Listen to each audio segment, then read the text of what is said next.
Hello everyone, welcome to ಧ್ವನಿ home. ನಾನು ಧ್ವನಿ. ಎಲ್ಲರೂ ಹೇಗಿದ್ದೀರಾ? ಎಲ್ಲರೂ ಚೆನ್ನಾಗಿದ್ದೀರಾ ಅಂತ ಅಂದ್ಕೊಳ್ತೀನಿ. ಆ್ಯಂಡ್ ನಾನು ಅಷ್ಟೇ ಚೆನ್ನಾಗಿದ್ದೀನಿ. ಆ್ಯಂಡ್ ಡೈಲಿ ವ್ಲಾಗ್ನ ಮಾಡ್ತಾಯಿದ್ದೀನಿ. ಇದು ಮಂಡೇ ವ್ಲಾಗು. ಯುಗಾದಿ ಹಬ್ಬ ಬೇರೆ ಬಂತಲ್ವಾ, ಸೊ ಹಂಗಾಗಿ ಮನೆಯೆಲ್ಲ ಸ್ವಲ್ಪ ಕ್ಲೀನ್ ಮಾಡ್ಕೊಳ್ಳೋಣ ಅಂತ ಅಂದ್ಬಿಟ್ಟು ಸ್ಟಾರ್ಟ್ ಮಾಡ್ಕೊಳ್ತಾ ಇದ್ದೆ. ಆ್ಯಂಡ್ ತುಂಬಾ ಡೀಪ್ ಕ್ಲೀನ್ ಏನು ಮಾಡ್ತಾಯಿಲ್ಲ. ಮೇಯ್ನಾಗಿ ಕಿಚನಲ್ಲಿ ಸ್ವಲ್ಪ ಮಾಡ್ಕೊತಾ ಇದ್ದೀನಿ. ಸ್ವಲ್ಪ ದಿನದಲ್ಲೇ ಒಂದು ಫಂಕ್ಷನ್ನ ಇಟ್ಕೊಂಡಿದ್ದೀವಿ ಮನೆಯಲ್ಲಿ. ಸೊ ಆವಾಗ ಎಲ್ಲನೂ ಡೀಪ್ ಕ್ಲೀನ್ ಮಾಡ್ಕೊಳ್ಳೋಣ ಅಂದ್ಬಿಟ್ಟು. ಆ್ಯಂಡ್ ಯಾರೆಲ್ಲ ನನ್ನ ಚಾನಲ್ನ ಹೊಸ್ದಾಗಿ ನೋಡ್ತಾ ಇದ್ದೀರಾ, ಪ್ಲೀಸ್ ಸಬ್ಸ್ಕ್ರೈಬ್ ಮಾಡಿಕೊಂಡು ವಿಡಿಯೋ ಇಷ್ಟ ಆದರೆ ಲೈಕ್ ಮಾಡಿ. ಆ್ಯಂಡ್ ನಿಮ್ಮ ಫ್ರೆಂಡ್ಸ್ ಆ್ಯಂಡ್ ಫ್ಯಾಮಿಲಿಗೆ ವಿಡಿಯೋನ ಶೇರ್ ಮಾಡಿ. ತಿಂಡಿ ಎಲ್ಲ ಮುಗಿಸ್ಕೊಂಡು ವಿಡಿಯೋನ ಸ್ಟಾರ್ಟ್ ಮಾಡ್ಕೊಂಡಿದ್ದೀನಿ. ಪಾಪುನ ಮಲಗಿಸಿದ್ದೀನಿ. ಪಾಪು ಜೊತೆ ಅಮ್ಮನೂ ಮಲ್ಕೊಂಡಿದ್ದಾರೆ. ನಾನು ಸ್ವಲ್ಪ ಕಿಚನಲ್ಲಿ ಕೆಳಗಡೆ ಎಲ್ಲ ಏನೇನಿದೆ ಇಲ್ಲಿ ಪಾತ್ರೆ ಸ್ಟ್ಯಾಂಡ್ ಹತ್ರ ಇರೋದು ಇದನ್ನೆಲ್ಲ ಸ್ವಲ್ಪ ವಾಶ್ ಮಾಡ್ಕೊಳ್ಳೋಣ ಅಂತ ಅಂದ್ಬಿಟ್ಟು ಸ್ಟಾರ್ಟ್ ಮಾಡಿಕೊಂಡೆ. ನಾನು ಮೇಲ್ಗಡೆ ಶೆಲ್ಫಲ್ಲಿರೋದು ಎಲ್ಲನೂ ವಾಶ್ ಮಾಡೋಣ ಅಂದ್ಬಿಟ್ಟು ಸ್ವಲ್ಪ ಇಳಿಸ್ಬಿಟ್ಟಿದ್ದೆ. ನಮ್ಮಮ್ಮ ಬೇಡ, ಇನ್ನು ಸ್ವಲ್ಪ ದಿನದಲ್ಲಿ ಮತ್ತೆ ಇನ್ನು 20 ಡೇಸ್ಗೆಲ್ಲ ಮತ್ತೆ ನಾವು ಕ್ಲೀನಿಂಗ್ ಸ್ಟಾರ್ಟ್ ಮಾಡ್ಕೋಬೇಕು, ಅದಕ್ಕೆ ಆವಾಗ ಮಾಡ್ಕೊಳ್ಳೋಣ ಅಂತ ಹೇಳಿದ್ರು. ಆ್ಯಂಡ್ ಬೆಳಗ್ಗೆನೇ ಇವತ್ತು ಅನ್ನ ಸಾಂಬಾರನ್ನ ಮಾಡಿಬಿಟ್ಟಿದ್ರು. ಅದೇ ನಾನು ಹೇಳಿದ್ನಲ್ಲ ಹಿಂಗೆ ಮನೆ ಕ್ಲೀನ್ ಮಾಡ್ಕೋಬೇಕು ಅಂತ ಹೇಳಿದ್ನಲ್ಲ, ಅದಕ್ಕೆ ಮಧ್ಯಾಹ್ನಕ್ಕೂ ಎಲ್ಲ ಆಗುತ್ತೆ ಅಂದ್ಬಿಟ್ಟು ಒಂದೇ ಸಲ ಸಾಂಬಾರನ್ನ ಮಾಡಿ ಇಟ್ಬಿಟ್ಟಿದ್ರು. ಚೆನ್ನಾಗಿತ್ತು. ಜಾಸ್ತಿ ತರಕಾರಿಗಳನ್ನೆಲ್ಲ ಹಾಕಿ ಸಾಂಬಾರನ್ನ ಮಾಡಿದ್ರು. ಆ್ಯಂಡ್ ಪಾತ್ರೆ ಸ್ಟ್ಯಾಂಡ್ ಎಲ್ಲನೂ ವಾಶ್ ಮಾಡ್ಕೊಳ್ಳೋಣ ಅಂದ್ಬಿಟ್ಟು ಸ್ಟಾರ್ಟ್ ಮಾಡಿಕೊಂಡೆ. ಈ ಕೆಲಸನೇ ಲೇಟ್ ಆಗೋದು. ಏನು ಗೊತ್ತಾ, ಪಾತ್ರೆಗಳು ಇದನ್ನೆಲ್ಲ ಬೇಗ ವಾಶ್ ಮಾಡಿಬಿಡ್ಬೋದು. ಬಟ್ ಈ ಥರ ಇದನ್ನು ವಾಶ್ ಮಾಡೋದಕ್ಕೆ ಸ್ವಲ್ಪ ಲೇಟ್ ಆಗುತ್ತೆ, ಟೈಮ್ ತೊಗೊಳುತ್ತೆ ತುಂಬಾ. ಹಂಗೂ 2-3 ಹತ್ರ ನನಗೆ ಕೈಗೆಲ್ಲ ಸ್ವಲ್ಪ ಪೆಟ್ಟೆ ಆಗಿಬಿಡ್ತು. ನಿಧಾನಕ್ಕೆ ಮಾಡ್ತಾಯಿದ್ದೆ, ಆದ್ರೂ ಇಲ್ಲೆಲ್ಲ ಸ್ವಲ್ಪ ಸ್ಕ್ರ್ಯಾಚಸ್ ಆಗಿಬಿಡುತ್ತೆ. ಆ್ಯಂಡ್ ವಾಲು ಎಲ್ಲ ಕ್ಲೀನ್ ಮಾಡ್ಕೊತಾ ಇದ್ದೆ. ಇದು ಏನು ಗೊತ್ತಾ, ಕೆಳಗಡೆ ನನಗೆ ಎಷ್ಟು ಎಟ್ಸುತ್ತೆ ಅಷ್ಟು ನಾನು ಡೈಲಿ ಕಿಚನ್ ಕ್ಲೀನ್ ಮಾಡ್ಕೊತೀನಲ್ಲ ಆವಾಗ ಮಾಡ್ಕೊತೀನಿ. ಮೇಲ್ಗಡೆ ಎಲ್ಲ ಸ್ವಲ್ಪ ಇಟ್ಸ್ದೇ ಇರೋದನ್ನೆಲ್ಲ ಈ ಥರ ಹಬ್ಬಗಳಲ್ಲಿ ಮಾಡ್ಕೊತೀನಿ ಅಷ್ಟೇ. ಆ್ಯಂಡ್ ಈ ಥರ ಎಲ್ಲ ಕಿಚನಲ್ಲಿ ನನಗೆ ಸ್ವಲ್ಪ ಕ್ಲೀನಾಗಿ ಕಾಣಿಸ್ತಾ ಇರಬೇಕು, ಆವಾಗ ಒಂಥರ ಮನಸ್ಸಿಗೆ ಸಮಾಧಾನ ಅಂತ ಅನ್ನಿಸ್ತಾ ಇರುತ್ತೆ. ಪಾಪುನು ಮಲ್ಕೊಂಡಿದ್ರಲ್ವ, ಅವ್ರು ಎದ್ದೇಳಷ್ಟರಲ್ಲಿ ಮಾಡ್ಕೊಂಡ್ಬಿಡೋಣ ಅಂದ್ಬಿಟ್ಟು ಸ್ಟಾರ್ಟ್ ಮಾಡ್ಕೊತಿದ್ದೆ. ಇದೆಲ್ಲ ಡೈಲಿ ವಾಶ್ ಮಾಡ್ತೀವಿ ನಾವು, ಆದರೂ ಈ ಕಿಚನ್ ಕ್ಲೀನ್ ಮಾಡ್ತಾಯಿದ್ದೀನಿ ಅಂತ ಅಂದರೆ ಫಸ್ಟಿಂದ ಎಲ್ಲ ಕ್ಲೀನ್ ಮಾಡ್ಕೋಬೇಕು ಅಂದ್ಬಿಟ್ಟು ಎಲ್ಲ ಸ್ಟಾರ್ಟ್ ಮಾಡ್ಕೊಂಡಿದ್ದೆ. ಆ್ಯಂಡ್ ಈ ವಾಲ್ ಹ್ಯಾಂಗಿಂಗ್ ಏನಿದೆ ಇದನ್ನು ನಾನು ಮೀಶೋದಲ್ಲಿ ಪರ್ಚೇಸ್ ಮಾಡಿದ್ದು. ಪ್ಯಾಕ್ ಆಫ್ 2 ಬಂದಿತ್ತು. ತುಂಬಾ ಚೆನ್ನಾಗಿದೆ ಕ್ವಾಲಿಟಿ ವೈಸ್ ಅಂತೂ. ಒಂದು 4-5 ಮಂತ್ಸೇ ಆಯಿತು ಅಂತ ಅಂದ್ಕೊತೀನಿ ನಾನು ಇದನ್ನೆಲ್ಲ ಬೈ ಮಾಡಿ ಕಿಚನಲ್ಲೇ ಹಾಕ್ಕೊಂಡಿದ್ದೀನಿ. ಅದನ್ನೆಲ್ಲ ಏನು ಗೊತ್ತಾ, ಕಿಚನ್ ಟೂರ್ ಮಾಡೋಣ ಅಂತ ಅಂದ್ಬಿಟ್ಟು ಇದನ್ನೆಲ್ಲ ಹಾಕ್ಕೊಂಡೆ. ಬಟ್ ನಾನು ಕಿಚನ್ ಟೂರ್ ಮಾಡೇ ಇಲ್ಲ. ಆಲ್ಮೋಸ್ಟ್ ವಿಡಿಯೋದಲ್ಲೇ ತುಂಬ ಕಿಚನ್ ಎಲ್ಲ ಕಾಣಿಸ್ತಾ ಇರುತ್ತೆ, ತುಂಬ ಜನ ನೋಡಿರ್ತಾರೆ ಅಂದ್ಬಿಟ್ಟು ಸುಮ್ಮನೆ ಅದೇ. ಈ ಮಗ್ಗಿದೆಯಲ್ವಾ, ಇದು ನನ್ನ ಫ್ರೆಂಡ್ಸು ನನಗೆ ಕೊಟ್ಟಿದ್ದು. ಒಂದು 5 ಇಯರ್ಸ್ ಬ್ಯಾಕ್ ಅಂತ ಅಂದ್ಕೊತೀನಿ. ನನ್ನ ಬರ್ತ್ಡೇಗೆ ನನಗೆ ಇದನ್ನು ಪ್ರೆಸೆಂಟ್ ಮಾಡಿದರು. ಆವಾಗ ಮಗ್ಗಳ್ದು ಇದೆಲ್ಲ ನೀವು ಟ್ರೆಂಡಲ್ಲಿತ್ತು, ಮಗ್ಗೆಲ್ಲ ಕಾಫಿ ಮಗ್ಗು ಇದೆಲ್ಲ ಅಂದ್ಬಿಟ್ಟು ತುಂಬಾ ಖುಷಿ ನನಗೆ. ಮೆಮೊರೀಸ್ ಇದನ್ನು ನಾನು ಹಂಗೆ ಇಟ್ಕೊಂಡಿದ್ದೀನಿ. ನಳಿನ ಮತ್ತು ರಶ್ಮಿ ಅಂತ ಅಂದ್ಬಿಟ್ಟು ಅವರು ಕೊಟ್ಟಿದ್ದರು ಇದನ್ನು ನನಗೆ. ಅನ್ಎಕ್ಸ್ಪೆಕ್ಟೆಡ್ ಅಂದರೆ ಅವರು ಯಾವ್ಯಾವ ಊರು, ಆ ನಳಿನ ಅವರು ತಿಪ್ಟೂರವರು, ಹಾಗೆ ಚಿಕ್ಕಮಗಳೂರವರು ರಶ್ಮಿ, ಅಷ್ಟು ದೂರದಲ್ಲಿದ್ದವರು. ಬಟ್ ಪರಿಚಯ ಆಗಿ ಫ್ರೆಂಡ್ಶಿಪ್ ಇವತ್ತಿಗೂ ಕೂಡ ಇದೆ ನನ್ನ ಫ್ರೆಂಡ್ಶಿಪ್ಪು. ಅದನ್ನು ನೆನಪಿಗೆ ಇಟ್ಕೊಂಡೆ. ಆ ಮಗ್ ನೋಡಿದ ತಕ್ಷಣ ಅವರು ನನಗೆ ಬರ್ತಡೇ ಸೆಲೆಬ್ರೇಷನ್ ಎಲ್ಲ ಮಾಡಿಸಿ ಗಿಫ್ಟ್ ಎಲ್ಲ ಕೊಟ್ಟಿದ್ದರು. ಆ ಡೇಸ್ಗಳೆಲ್ಲ ಮರೆಯೋದಕ್ಕಾಗೋದಿಲ್ಲ. ತುಂಬ ಖುಷಿ ಇದೆ. ನಾನು ಎಲ್ಲನೂ ಮೆಮೊರೀಸ್ ಹಾಗೆ ಫೋಟೋಸು ಎಲ್ಲ ಇದೆ, ಎಲ್ಲ ಇಟ್ಕೊಂಡಿದ್ದೀನಿ. ಹಾಗೆ ಆ ಮಗ್ಗನ್ನ ಹಾಗೆ ನೆನಪಾಯಿತು, ನಿಮಗೆ ತೋರಿಸ್ದೆ. ಆ್ಯಂಡ್ ಇಲ್ಲಿ ಗ್ರಾಸರೀಸ್ ಬಾಕ್ಸ್ಗಳೆಲ್ಲ ಫಿಲ್ ಮಾಡಿದ್ನಲ್ವ, ಅದನ್ನು ಎಲ್ಲನೂ ಒರೆಸ್ಕೊಳ್ಳೋಣ ಅಂದ್ಬಿಟ್ಟು ಎಲ್ಲ ಕ್ಲೀನ್ ಮಾಡ್ಕೊತಿದ್ದೆ. ಆ್ಯಂಡ್ ಅದು ಏನು ಗೊತ್ತಾ, ಖಾಲಿ ಆದಮೇಲೆ ಮತ್ತೆ ಫಿಲ್ ಮಾಡಬೇಕು. ಎಲ್ಲ ಸ್ವಲ್ಪ ಇದೆ, ಖಾಲಿ ಆಗಲಿ ಅಂದ್ಬಿಟ್ಟು ವೆಯ್ಟ್ ಮಾಡ್ತಿದ್ದೀನಿ. ಗ್ರಾಸರೀಸ್ ಎಲ್ಲ ಇನ್ನೂ ಫಿಲ್ ಮಾಡಿಲ್ಲ. ಏನು ಗೊತ್ತಾ, ಹಳೇದೆಲ್ಲ ಇಟ್ಕೊಂಡು ಮತ್ತೆ ಹೊಸದನ್ನ ತರಿಸಿ ಇಟ್ಕೊಂಡಿದ್ದೀನಿ. ಬಟ್ ಫಿಲ್ ಮಾಡಿಬಿಟ್ರೆ ಕೆಳಗಡೆ ಹಳೇದೆಲ್ಲ ಹಾಗೆ ಇರುತ್ತೆ. ಅದಕ್ಕೆ ನಾನು ಅದನ್ನು ಕ್ಲೀನ್ ಮಾಡಿಬಿಟ್ಟೆ ಹೊಸದಾಗಿ ಹಾಕ್ಕೊಳ್ಳೋದು. ಎಷ್ಟು ದಿನ ಆಗಿತ್ತು ಸ್ನಾನ ಮಾಡಿ? ಸ್ನಾನ ಮಾಡಿ ಎಷ್ಟು ದಿನ ಆಯ್ತವ ಪುಟಾಣಿ? 1 ವಾರ ಆಗಿತ್ತು ಸ್ನಾನ ಮಾಡಿ ಅಲ್ವಾ? ಲಾಸ್ಟ್ ಮಂಡೇ ಏನು ಮಾಡಿದೆ ಅಂದರೆ ಮಧ್ಯಾಹ್ನ ಹಂಗೆ ಸ್ನಾನ ಮಾಡಿಸ್ಬಿಟ್ಟೆ. ಮಧ್ಯಾಹ್ನ ಸಿಕ್ಕಾಪಟ್ಟೆ ಉರಿ ಬಿಸಿಲು, ಸ್ನಾನ ಮಾಡಿಸ್ಬಿಟ್ಟೆ. ನನಗೇನಂತಂದರೆ ಸ್ವಲ್ಪ ಕೆಲಸ ಇತ್ತಲ್ಲ, ಸ್ನಾನ ಮಾಡಿಸ್ಬಿಟ್ಟು ಪಾಪುಗೆ ಊಟ ಮಾಡಿಸಿ ಮಲಗಿಸ್ಬಿಡೋಣ. ಆಮೇಲೆ ನಾನು ಫ್ರೆಶ್ ಅಪ್ ಆಗಿ ದೇವ್ರ ಮನೆ ಕ್ಲೀನ್ ಮಾಡೋದು ಈ ಥರ ಎಲ್ಲ ಇತ್ತು. ಬಾಯಿಗೆ ಹಾಕೋಬಾರ್ದು. ಅದಕ್ಕೆ ಬಿಸಿಲಲ್ಲಿ ಸ್ನಾನ ಮಾಡಿಸ್ಬಿಟ್ಟೆ. ಏನಾಯಿತು ಏನೋ ಗೊತ್ತಿಲ್ಲ, ಪಾಪ 3:34 ಹಂಗೆಲ್ಲ ಪಾಪು ಮೈ ಬಿಸಿ ಎಲ್ಲ ಸ್ಟಾರ್ಟ್ ಆಗಿಬಿಟ್ಟು ಜ್ವರ ಬಂದುಬಿಟ್ಟು ಕಂಟಿನ್ಯೂಸ್ 3 ಡೇಸ್ ಪಾಪ ಜ್ವರ. ಯಾವತ್ತೂ ಅಷ್ಟು ಜ್ವರ ಬಂದೇ ಇರಲಿಲ್ಲ ಪಾಪುಗೆ. ಮಿಡ್ನೈಟಲ್ಲೆಲ್ಲ ಸಿಕ್ಕಾಬಟ್ಟೆ ಸುಡ್ತಾ ಇರೋರು, ಅಷ್ಟು ಜ್ವರ ಬಂದುಬಿಟ್ಟಿತ್ತು. ಪಪ್ಪು ಸ್ನಾನ ಆಯ್ತಾ ನಿಮ್ಮದು? ಮೈಗೆ ಎಷ್ಟಾದರೂ ಸ್ನಾನ ಮಾಡಿಸಿದ್ರು ಅಳಲ್ಲ, ಬಟ್ ತಲೆಗೇನಾದರೂ ಸ್ನಾನ ಮಾಡಿಸಿದ್ರೆ ಸಿಕ್ಕಾಪಟ್ಟೆ ಅಳ್ತಾರೆ. ಇವತ್ತು ನಾನು ತಲೆಗೆ ಸ್ನಾನ ಮಾಡಿಸಿಲ್ಲ, ಬರೀ ಮೈಗಷ್ಟೇ ಸ್ನಾನ ಮಾಡಿಸಿದ್ದೀನಿ.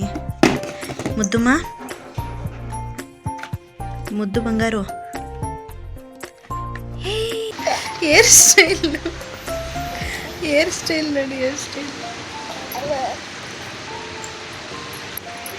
ನನ್ನ ಮಗಂದು ಹೇರ್ ಸ್ಟೈಲ್ ನೋಡಿ ಯಾವ ರೀತಿ ಇದು ಬಂದಿದೆ. ಪಪ್ಪು ಹೇರ್ ಸ್ಟೈಲ್ ಏನವ ಇದು? ಹಾಂ, ಅದೇ ಹೇಳ್ದಾಗೆ ಅವ್ರಿಗೆ ಜ್ವರ ಬಂದುಬಿಟ್ಟಿತ್ತು ಅಂದ್ಬಿಟ್ಟು ನಾನು ಸ್ನಾನ ಮಾಡಿಸಿರಲಿಲ್ಲ ಒಂದು ವೀಕಿಂದನೂ.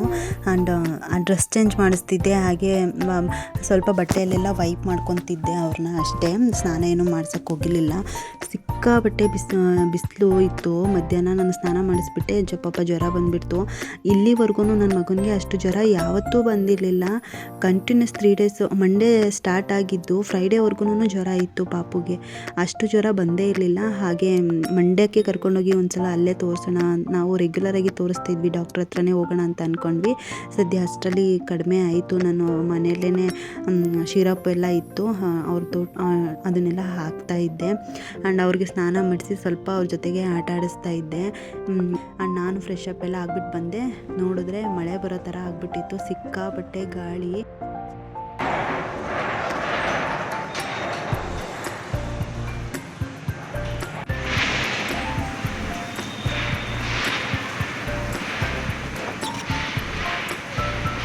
ಆ್ಯಂಡ್ ವೀಡಿಯೋಸ್ ಯಾರಾದ್ರೆಲ್ಲ ನೋಡ್ತಾ ಇದ್ದೀರಾ, ನಿಮ್ಮೂರ ಕಡೆ ಏನಾದರೂ ಮಳೆ ಬಂದಿದ್ರೆ ನನಗೆ ಕಮೆಂಟ್ ಮಾಡಿ ತಿಳಿಸಿ. ಬಟ್ ಇಲ್ಲಿ ಮಳೆ ಏನೂ ಬಂದಿಲ್ಲ, ಮಳೆ ಬರೋ ಥರ ಆಗಿತ್ತು, ಸಿಕ್ಕಾಪಟ್ಟೆ ಗಾಳಿ. ಆ್ಯಂಡ್ ಕೂಲಾಗಿತ್ತು ವೆದರು. ಅಂದರೆ ಮೇ ಬಿ ಬೇರೆ ಕಡೆ ಎಲ್ಲೋ ಮಳೆ ಆಗ್ತಾಯಿತ್ತು ಅಂತ ಗೊತ್ತಾಗ್ತಿತ್ತು ಆ ವೆದರ್ನ ನೋಡಿ. ಆ್ಯಂಡ್ ಪಾಪುಗೂ ಫ್ರೆಶ್ ಅಪ್ ಮಾಡಿಸಿದ್ದೆ ಅಂತ ಹೇಳಿದ್ನಲ್ವ, ನಾನು ಫ್ರೆಶ್ ಅಪ್ ಆಗಿಬಿಟ್ಟು ಬಂದು ಪೂಜೆ ಮಾಡಿಬಿಟ್ಟು ಇಬ್ರು ಕಾಫಿನ ಮಾಡ್ಕೊಂಡು ಕುಡಿದೆ. ಬಿಸಿ ಬಿಸಿ ಕಾಫಿ ಕುಡ್ದಿದ್ಕೂ ಅದಕ್ಕೂ ಸಿಕ್ಕಾಪಟ್ಟೆ ಸೆಕೆ ಸ್ಟಾರ್ಟ್ ಆಗಿಬಿಡ್ತು. ಆ್ಯಂಡ್ ಏನು ಗೊತ್ತಾ, ಫ್ಯಾನ್ ಇಲ್ಲ ಅಂತ ಅಂದರೆ 10 ನಿಮಿಷನೂ ಮನೆ ಒಳಗಡೆ ಇರೋದಕ್ಕಾಗಲ್ಲ. ಹೊರಗಡೆ ಆದರೆ ತಣ್ಣಗೆ ಆಗ್ತಾ ಇರುತ್ತೆ, ಒಳಗಡೆ ಅಷ್ಟೇ ಸೆಕೆ ಕೂಡ ಆಗ್ತಾ ಇರುತ್ತೆ. ಇವತ್ತು ಪಾಪು ನಾನು ಇಲ್ಲಿ ಅಪ್ಪ ಫೋನ್ ಮಾಡಿದ್ದು ನೋಡಿ, ವಿಡಿಯೋ ಕಾಲ್. ಪಾಪು ನಾನು ಇಬ್ಬರು ಮ್ಯಾಚಿಂಗ್ ಹಾಕ್ಕೊಂಡಿದ್ದೆ. ಇಲ್ಲಿ ಅಪ್ಪ ವಿಡಿಯೋ ಕಾಲು, ಹಾಯ್ ಅಪ್ಪ, ಹಾಯ್. ಆ್ಯಂಡ್ ಪಾಪು ಮಲ್ಕೊಂಡ್ರು ಒಂದು ಟೈಮ್. ಅವಾಗ ಅವ್ರನ್ನ ಮಲಗಿಸ್ಬಿಟ್ಟು ಆಮೇಲೆ ನಾನು ಬೆಳಿಗ್ಗೆ ಮನೆ ಅದೇ ಕ್ಲೀನ್ ಮಾಡ್ತಿದ್ನಲ್ವ, ಗ್ರೋಸರೀಸ್ ಬಾಕ್ಸ್ ಎಲ್ಲನೂ, ಅದರಲ್ಲಿ ಸ್ವಲ್ಪ ಕಡಲೆಕಾಳಿತ್ತು.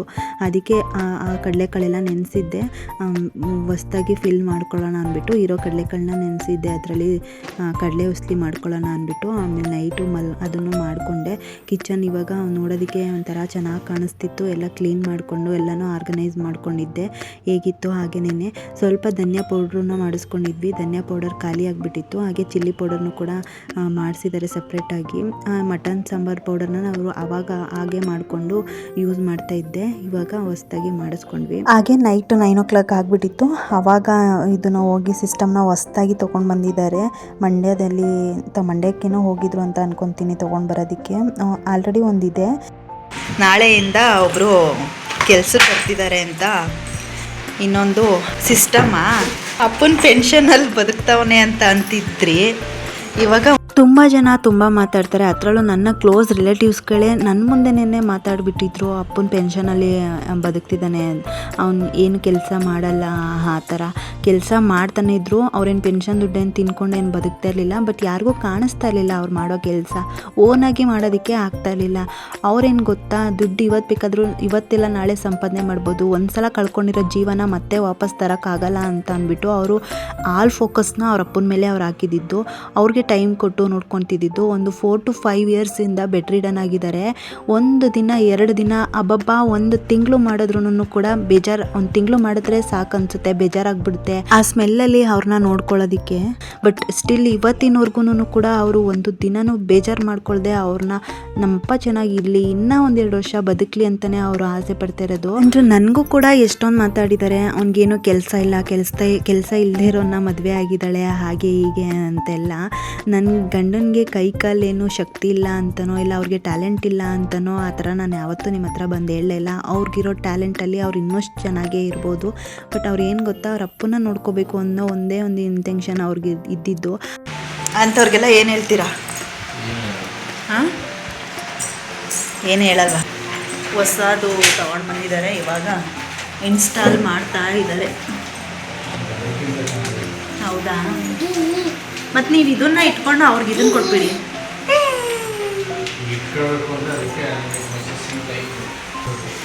All the very best.